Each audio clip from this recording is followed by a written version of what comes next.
Hi, welcome back to General Chemistry 1. This is the last video about Chapter 9. We talked about bond energy in our previous video and why we need that. And that's because we can use bond energy to calculate the standard enthalpy change of a reaction.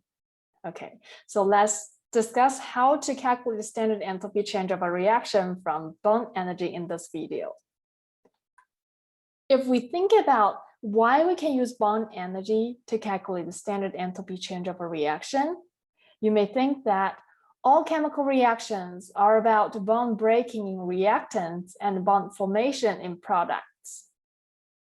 So the enthalpy change of a reaction can also be calculated from this bond configuration. Okay, and this is actually another way of using Hess law. I'm not going to write out each details, but the standard enthalpy change of a reaction can be calculated as the sigma, the sum of the standard enthalpy change of reactant bonds broken plus the sum, the sigma of the standard enthalpy change of products bonds formed. Now, here in each of these items, we use the standard enthalpy change. So each of the standard enthalpy change contains a sign. The bonds breaking will have a negative enthalpy change, while the bonds formed will have a positive enthalpy change, like in general. Another way to get exactly the same standard enthalpy change of the reaction is based on just pure bond energy. So that is the standard enthalpy change of the reaction equals to the sum of bond energy of reactants minus the sum of bond energy of products. Okay, and in this case, in this equation, all bond energies are positive. We don't have a negative bond energy. All of them are positive.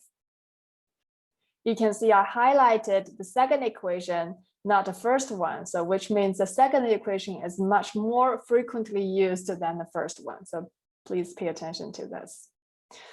In order to use this equation, what we need to do is to count how many bonds are there in reactants, add them up, and count how many bonds are there for the products, add these bonding energy together, and then use the reactants minus the product to get the standard enthalpy change of the reaction. If you still have some memory in chapter 6 concept, in the chapter 6 equation that we use to calculate the standard enthalpy change of a reaction from the standard enthalpy change of the formation. Okay, just a recap.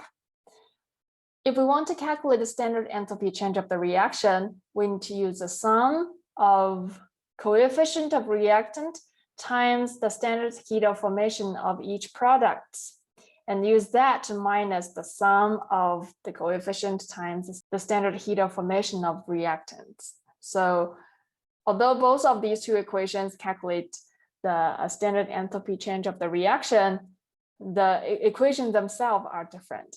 For chapter 6, if we want to use the standard enthalpy of formation, we are using products minus reactants.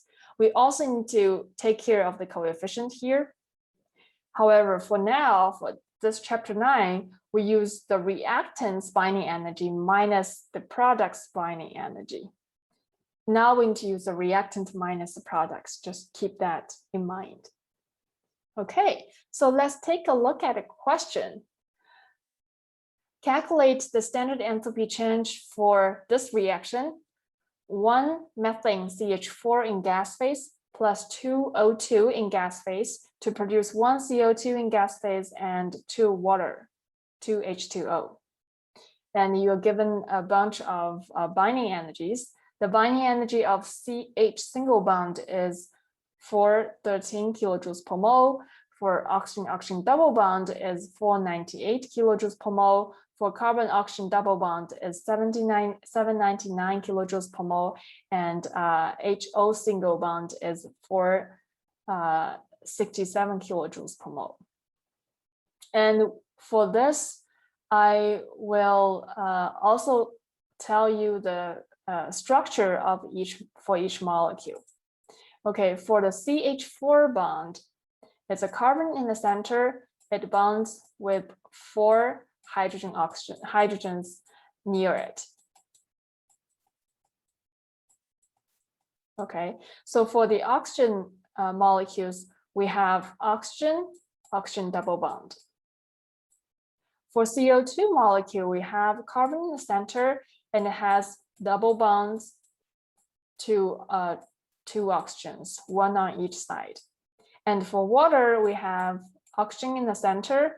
It binds with 2 nearby hydrogens with a single bond, through a single bond. Okay, so with this information, you may take out scratch sheet and try to work out this problem by yourself first.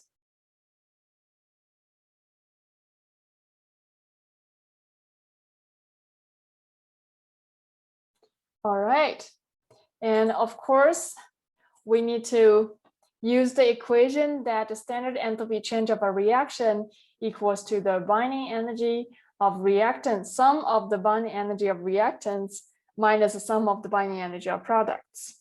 Okay, so now we need to count how many bonds are there in total for reactants and products, respectively. For the reactants, we have 1 CH4, and for each CH4 molecule, we have 4 CH bonds.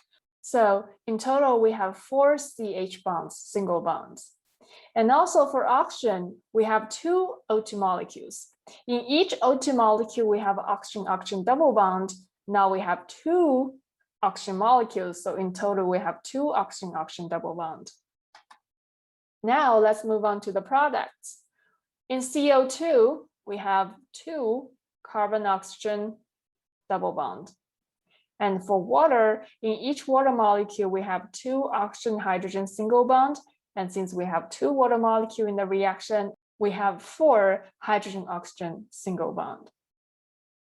Okay, so when we write this bond energy or indicate what bond it is, CH bond and HC bond are the same.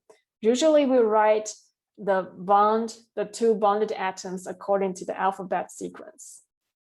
Okay. When we calculate how many bonds are there for the reactants and products, please pay attention to the coefficient of the reactants and products. We need to take care of them too. Yeah. So now after we calculate how many bonds are there for the reactants and products, we can use this equation. The standard enthalpy change of the reaction equals to the sum of the binding energy of reactants. Those are 4 CH bond, 4 times 413, plus 2 oxygen-oxygen double bond, plus 2 times 498. That minus the sum of the binding energy of products. And for products, we have 2 times the CO double bond, 2 times 799. And also we have 4 hydrogen-oxygen bond, so 4 times 467. Do the calculation, and then we can get the standard enthalpy change of this reaction is negative 818 kilojoules per mole. This is the end of this video, and I'll see you next time.